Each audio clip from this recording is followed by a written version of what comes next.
Un autre concept qui est intéressant en lien avec les intégrales est qu'on peut calculer le volume de solide grâce aux intégrales. Plus précisément, on va calculer le volume de solide de révolution. C'est quoi un solide de révolution? Un solide de révolution, c'est lorsqu'on prend une figure en deux dimensions. Par exemple, la figure ici tracée en rouge.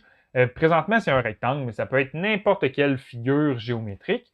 Et qu'on la fait tourner autour d'un axe. L'axe peut être vertical ou horizontal. Et ce qu'on va obtenir, c'est un volume. Donc, on prend notre figure en deux dimensions ici, on la fait tourner autour d'un axe. Donc, ce qu'on va obtenir, c'est la figure qui tourne autour de notre axe de rotation. Donc, par exemple, si on prend un rectangle ici, ce qu'on obtient, ça va être un cylindre.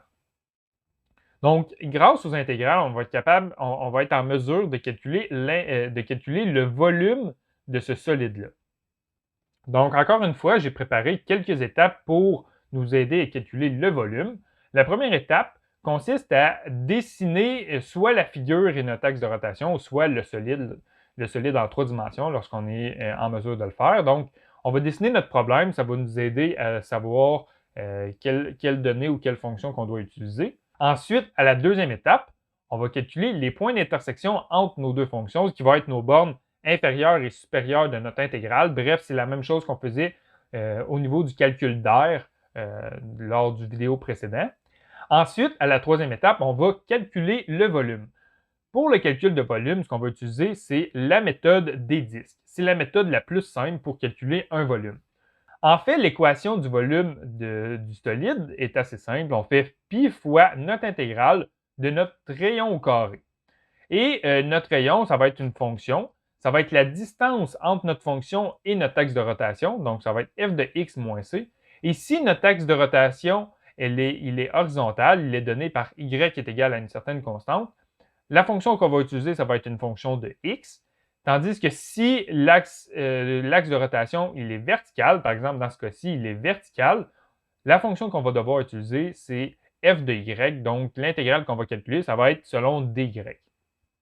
Ça, cette équation-là, c'est si la figure géométrique elle est adjacente à notre axe de rotation. Si il n'y a aucun espace entre notre axe de rotation et notre fonction, on utilise cette équation-là. Et si la figure géométrique n'est pas adjacente, donc il y a un espace vide entre notre axe de rotation et notre figure géométrique, le volume des résolutions qu'on va obtenir, ça ne sera pas un cylindre comme ça va être plutôt un beigne. Il va y avoir un espace vide dans le milieu de notre volume de résolution.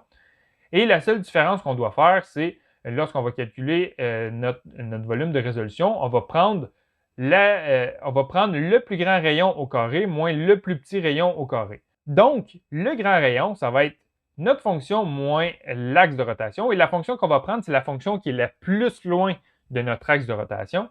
Et le petit rayon ici, c'est encore une fois, c'est la fonction moins l'axe de rotation. Mais la fonction qu'on va prendre, ça va être la fonction qui est la plus près de l'axe de rotation. Le principal problème avec les solides de révolution, c'est puisqu'on commence à travailler en trois dimensions, c'est un peu plus difficile à visualiser. Donc, on va faire quelques exercices pour nous pratiquer à calculer les volumes de solides de révolution.